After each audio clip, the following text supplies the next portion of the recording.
Alright, here we go again, guys. Utter lunacy. Insanity. It is crazy how a tragedy just took place. Whether you focus on the fact that it was a tragedy specifically targeting Jews or not, it was a tragedy. And not the first tragedy, and probably not going to be the last tragedy. Okay?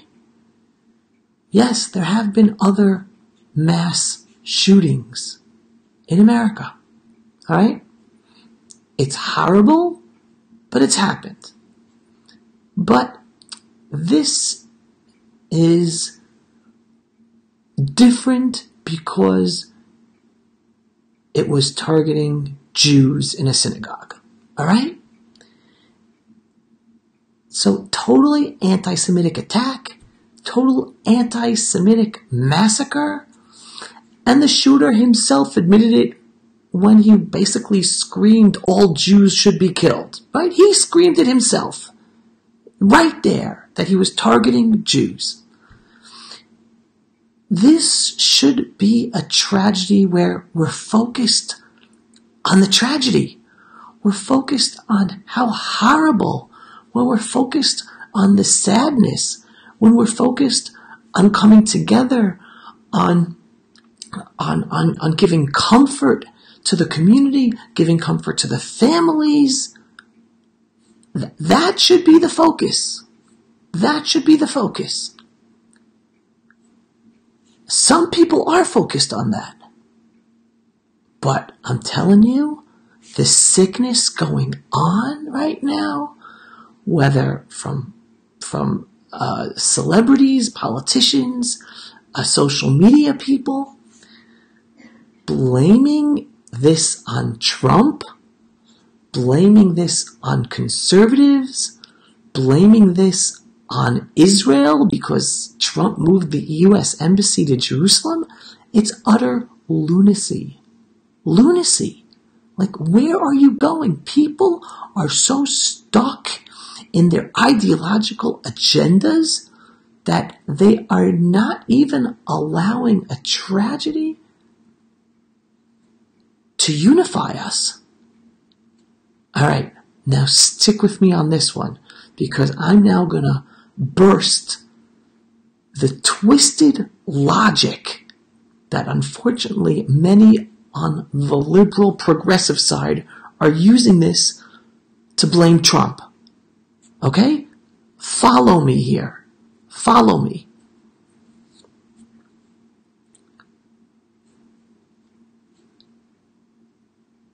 The shooter, in his own social media accounts, said so himself that he hated Trump because Trump associates himself with Jews, right? Because there are Jews in his administration. Follow me, okay? This is a neo-Nazi type anti-Semite guy, right? So you call him an extreme right? Call him a neo-Nazi, call him a white supremacist. I don't care. The guy was a nut job, and he was an anti-Semite, and he did not like Trump because Trump associated himself with Jews. Okay? Point number one. Point number two. Why did this shooter hate Jews? And again, this is in his own social media posts that I think have since been taken down. But these were out there and you could find them. And if I find them, I'll share them with you. Why was this shooter hating of Jews and hating of Trump? Because Jews support open borders, because Jews support unfettered illegal immigration into America. Okay? Now, let's focus for a second here. The Jews who support Trump, right, like me, right? But for those who live in America who support Trump, most of the Jews do not support illegal immigration and do not support open borders. So he was killing Trump for being associated with Jews who support open borders and illegal immigration to whoever, including many Muslims, right? But those are not the Jews who support Trump. The Jews who support Trump specifically support Trump because Trump is for a border and stopping illegal immigration. Now, here we get to the kicker. Point number 3. The Jews, the American Jews, who support open borders and are for allowing illegal immigrants to come into America, are the progressive Jews who vote Democrat. Who are the people today blaming Trump for this anti-Semitic attack? The ones on the left. So here you have someone who killed Jews because they support Trump, where the Jews who support the policies he is against are those on the left. And it's the left blaming Trump. Do you see this idiocy? Do you see this insanity in this convoluted logic going on? Now, I'm not going into the politics of this, of who's right, who's wrong, right, left, progressive, liberal, Democrat, Republican, Trump, not Trump. I'm not going there. I'm just trying to highlight the insanity of those who are blaming Trump and Israel for this anti-Semitic attack, where, again, the attacker, the murderer attacked Jews because they support Trump, where the Jews who support Trump are against the policies that this murderer was against as well. And yet, it's the Democrat Jews who support the open borders and illegal immigration that is causing crazies on the right, like him, to hate Jews. So there's this whole circle thing going on. It's crazy, utter lunacy. But here's the bottom line. The bottom line is there is anti-Semitism on the left and on the right. Anti-Semitism is everywhere. Hate is everywhere.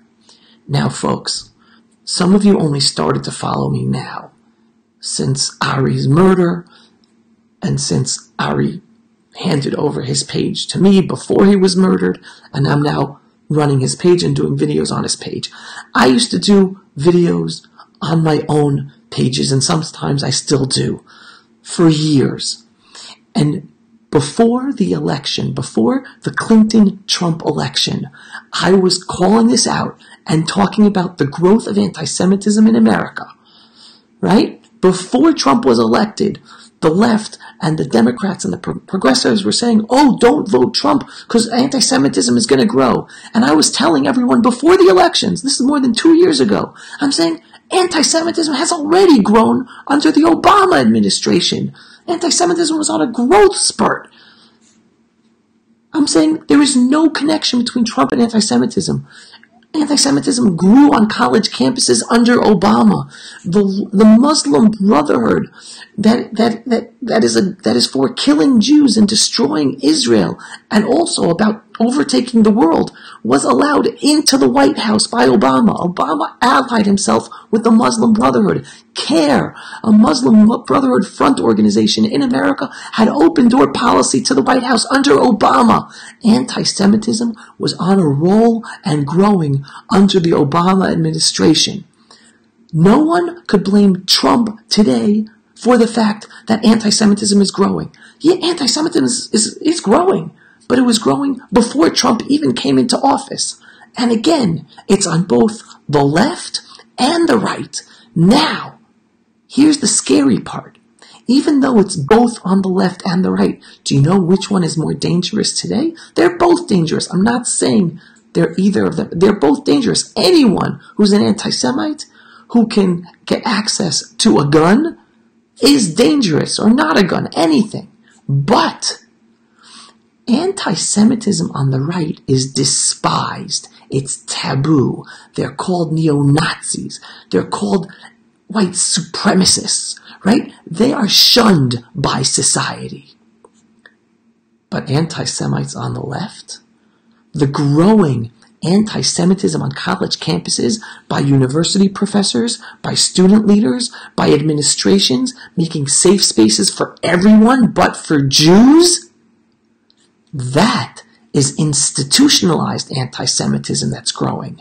So you tell me, even though there is anti-Semitism both on the right and the left, which one is more dangerous?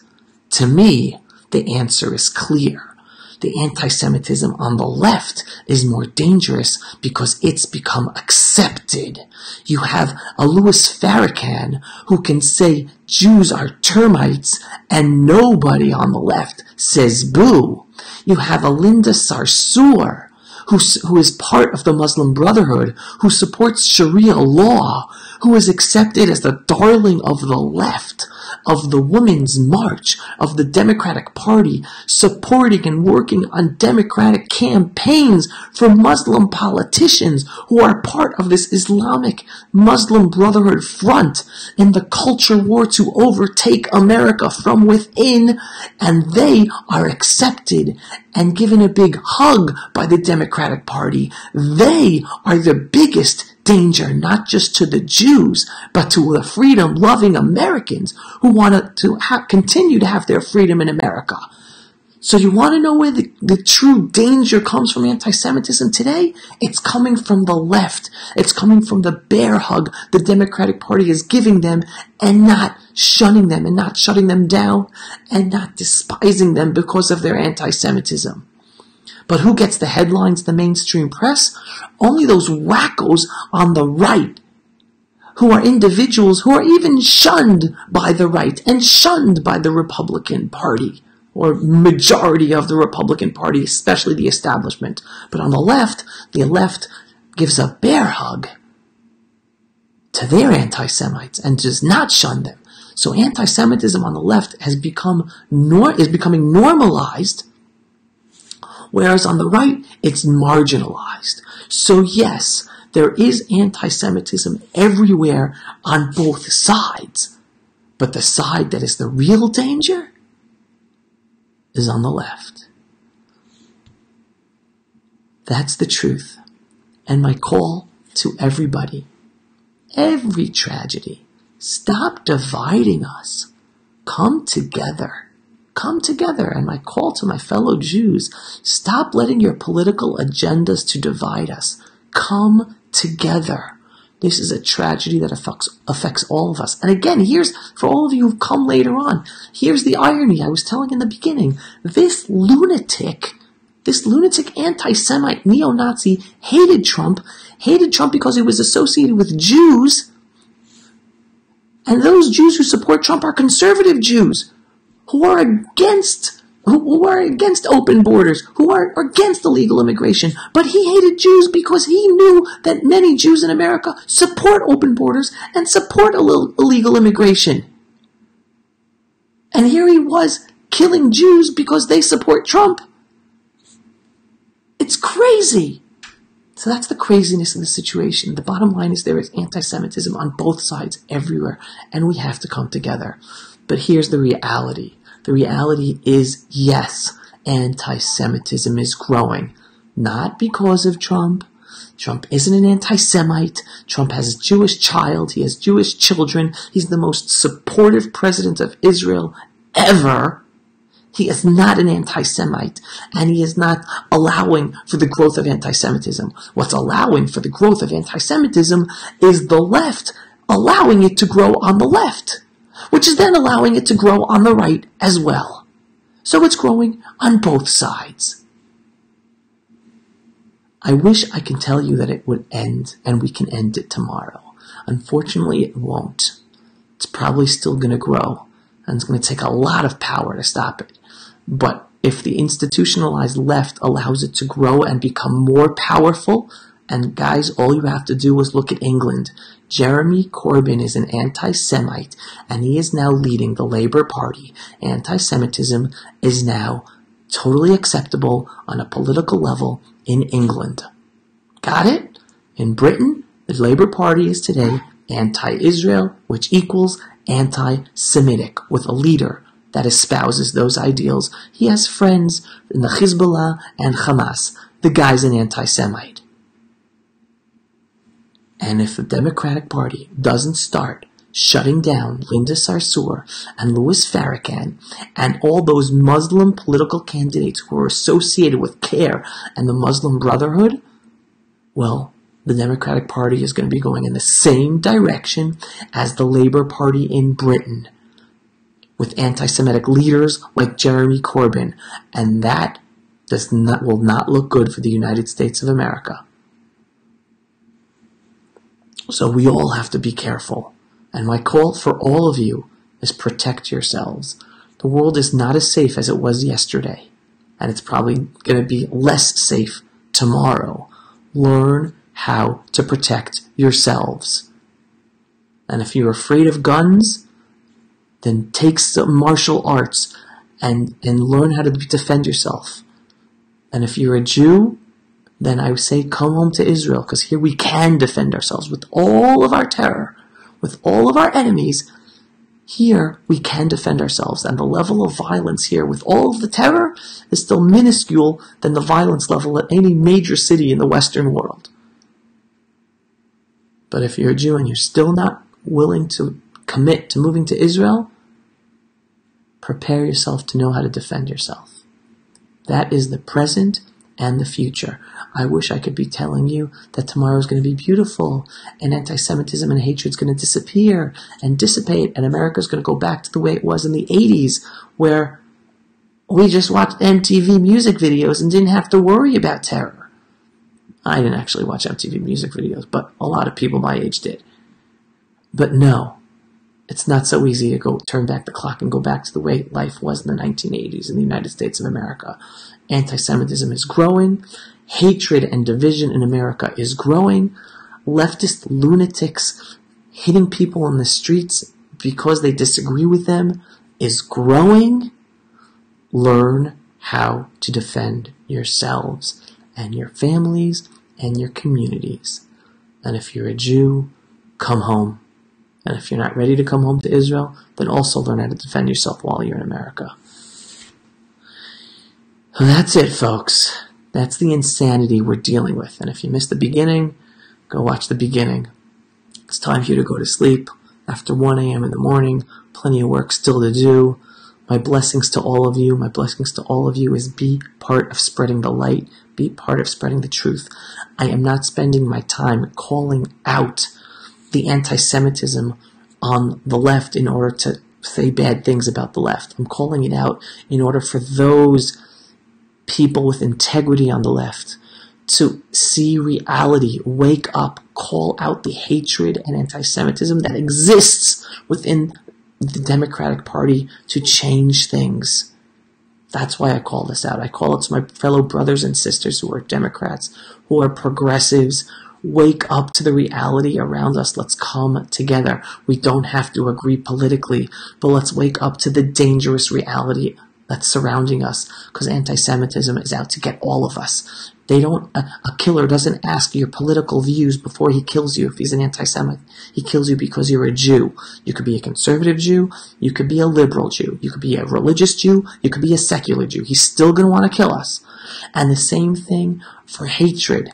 The person's not going to ask if you're a conservative or a liberal. If they have hate in their eyes and they think you're one thing, they're going to kill you. So hatred and anti-Semitism is a snowball effect. So we have to all come together and unite on what unites us, which is preserving our freedoms and standing up against this hatred. in our own parties, not just calling it out on the other side. I'm saying it exists on both sides. But and I'll call it out when I see it on the right. And I'm telling you right now, it's worse on the left, and I explained why. So I want everyone on the left, while saying, yeah, there's anti-Semitism on the right, well, call it out in your own backyard and do something about it. Don't just focus on the other side. That's it, folks. May we all do what we can to make this world a better, safer place for our children. And believe it or not, that starts with supporting Israel, because Israel is on the front line for the whole freedom-loving world. And if you don't understand why, follow me. I'll get more into detail on that later. Take care, everyone. From the ancestral Jewish homeland of the Jewish people here in the Judean hills, shalom, shalom. Thanks for watching. Share, share, share. That's Ari's message. Let's get the truth out there. Share, share, share. Thanks again.